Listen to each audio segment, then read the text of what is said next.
Alrighty, so we got into the last of my recent books. I think the rest of these books are all older books that I've read sometimes years ago. So we'll probably just do these at another time because I've been doing this for a couple hours here. I'm getting kind of tired. But we are looking today at uh, Exile by R.A. Salvatore. This is the second book in the Legends of Drizzt series. This was a initial trilogy that kind of kicked off the Legends of Drizzt trilogy or whatever. I bought his book. Had never I had forgotten about R.A. Salvatore. So I've been doing a lot of productivity books, and then I started reading the classics, and I found it was really hard to slog through a lot of books. So I decided to treat myself and say, well, let's go just get back. Let's have fun reading again. Let's get a whole bunch of books that I've been dying to try, but they weren't, intellectual or whatever. Let's just have fun, right? And so I did, and that was part of it. I had run across R.A. Salvatore. I used to be, and I don't have my bookshelf behind me, but there's like, I don't know, dozens of Star Wars books. And I believe I ran across R.A. Salvatore first in the Star Wars. I think he did a series of books for Star Wars. I believe it was the New Jedi Order books or something like that. It was one of the smaller. It was one of the series in the expanded universe for Star Wars. And I really liked that. At least I liked the books well enough. And so one day I was like at Books a Million or something like that, and I picked up Homeland, which was the first book in the series. And this is like in 2002, 2001. When did this book come out? I imagine it came out around the time that I bought it. Yeah, 2004. So it was early 2000s when I bought this. But I think this had just come out. Now that I think about it. But I see this one's. I read this right after when about it, but I haven't touched anything really fantasy really since then. And so I treated myself. I was like, well, let's pick up the next book in the series and continue it. So that's how I got to RA to the next book in RA Salvatore series, which is Exile. This book I got from Amazon. It was in good condition. Apparently, this is. I don't know if guys can tell that this book is just really worn, and this book is nearly new. And apparently, my expectation when I was buying it, when it said good condition, I was thinking more along this. But this, to be fair, is like new. This is basically like new. But this is good, and it's just like I don't know. You see it's all warped and bent and everything. This was like a library book. This was the Angie W. Cox Public Library in Partyville, Wisconsin. I think that's what WI means. Anyway, um, man, such such a great such a great writer, such a great book. I really enjoyed it. I did this on audiobook, so I didn't actually read the book, but I listened to it. And man, it's such a great book. I really just enjoy the. Kind of makes me wish I had sat down to read it because it reminded me of the joy of reading again, like the real like can't stop turning the page. It's I got to go to bed, but oh, just one more chapter. Um, maybe the next book I'll try reading, but let's see how that goes. But yeah, I usually do the blurb, but I'm gonna do R.A. Salvatore, Salvatore or Salvatore. I don't know how you say his name. About the R.A. Salvatore was born in Massachusetts in 1959. His love affair with fantasy and literature in general began his sophomore year of college when he was given a copy of J.R.R. Tolkien's Lord of the Rings as a Christmas gift. He promptly changed his major from computer science to journalism. He received a Bachelor of Science degree in communications in 1981 and then returned to the degree he always cherished, the Bachelor of Arts in English. He began writing seriously in 1982, penning the manuscript that would become Echoes of the Fourth Magic. His first published novel was The Crystal Shard from TSR in 1988, and is best known as the creator of the Dark Elf trilogy, one of fantasy's most beloved. Dark Elf Drizzt, one of fantasy's most beloved characters.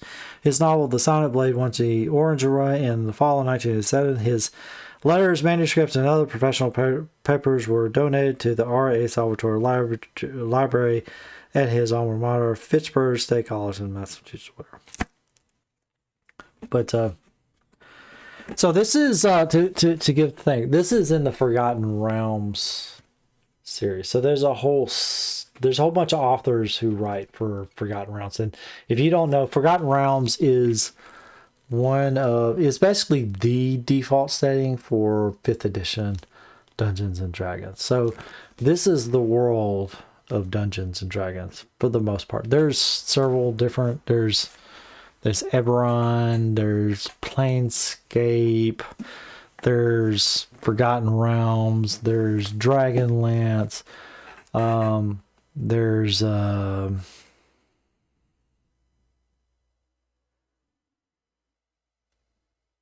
forget the space one.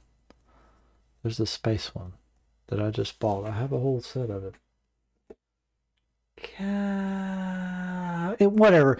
There are different universes, and D&D, it's weird. The cosmology, you can go between universes. Basically, just the players can move their characters from, and the DMs can come up with excuses for moving between rounds. Basically, it doesn't matter. But this is like the official fictional setting, the Forgotten Realms. So a lot of the games. Most of the games that you like Baldur's Gate, and most of the Dungeons and Dragons games are set in Forgotten Realms. So Baldur's Gate, Neverwinter, Waterdeep, Helms, whatever, I can't remember the name of everything. But yeah, all these cities, all of that is the Forgotten Realms. And this is set in here. And Drizzt is the little dark elf right here. He's really famous. It's got mind flayers. I just noticed that, guys. So those are mind flayers on the cover. Coming to get you. Great book, though. Thoroughly enjoyed it. It's just a great romp. It talks about Drizzt had finally left his home city. He's being hunted by his family for betraying his house. He meets up with some potential allies and makes some new friends along the way. It's just a great romp through the Underdark. And it's just a great adventure. I just flew through it. I'm like, I was excited because I listened to it every morning when I was getting up, and it's like, I just couldn't wait for the next morning almost to like start the next part of the story. It's just so great. Just really entertaining, just easy entertaining. There's nothing challenging about it. He makes it so easy. So he does really fight scenes and stuff surprisingly well. He makes it really feel like you're in the battle and stuff like that without getting bogged down, parry left and parry right or nothing like that. Somehow he makes the action feel good. He makes you feel like you're in the action without bogging things down, too much with the action. It's just it just hits the right notes. I really, really love this writing style, and he's very R.A. Salvatore is a very great author for that, and I think he did an excellent job with this book. I will say that the story itself is more. It's not. There is action in it. Don't get me wrong, but it's more focused on him building. He's fleshing out the character more, a lot more. Trist had spent some time. I can't remember how long he said in the book had spent some time wandering alone in the Underdark, and eventually the loneliness was starting to get to him, and so he ended up, coming up on some civilization and trying to make friends and stuff like that, and then that brought about more hijinks and then more friends, and anyway, it's just a great story. I loved it. I am so glad that I chose to hop back and just allow myself to just really enjoy a story. This is high fantasy stuff. There's magic and stuff like that. Although it doesn't get into technical magic. I haven't read a whole lot of fantasy. But I hear that some fantasy can get like really technical with how the magic works and stuff like that. This kind of talks about it like conceptually or whatever. It doesn't get into the mechanics of how the magic works and stuff like that. It's not like a sci-fi, fantasy or whatever. It doesn't try to explain the physics of the magic system, put it that way. Which I hear some fantasy novels, I forget the classification for this. So you don't get in bogging. You don't need to know how D&D works to enjoy this. This is just great. You don't have to play in D&D. You don't have to know anything about D&D to enjoy this. Although, if you do, you will recognize a lot of, like, what a beholder is. What a dark elf is. What those little onyx panther figurine that summons the cat, and this is his little friend, companion. And they're wandering around in the Underdark, and this is the massive cave system that underlies the world, and it's where the dark elves live and all that jazz. So it's just, but you'll learn all of this stuff just from reading the book. You don't need to understand any of that going in. There's nothing. It's just this is just a great fun romp, and I would highly recommend it if you haven't read this. I almost want to go back and read the first one, but I'm not. I feel like I got reminded enough of what happened here this reminded me enough of what happened in the book. That's another good thing. He called out. He didn't depend on you having to recall anything. He would remind you in subtle ways of what happened to keep you up on the story. He's just an excellent writer, and I can't wait. I can't wait to watch the next one.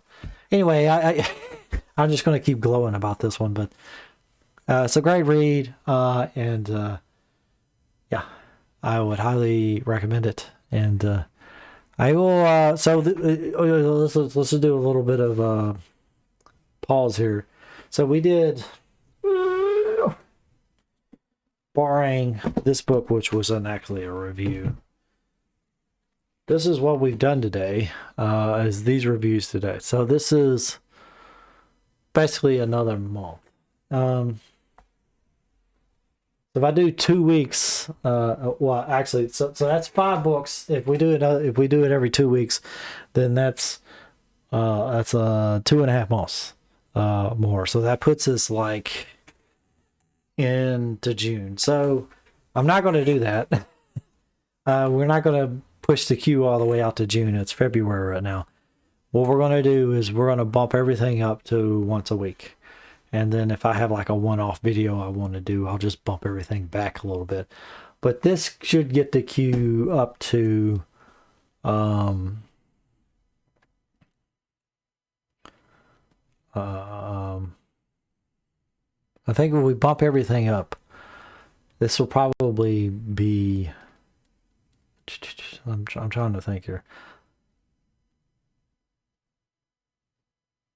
January, February, March, April. So it's probably April or May. So it's just 2 or 3 months queue instead of 4. Yeah, so probably about 2-month queue. Oh my god, I got so many books.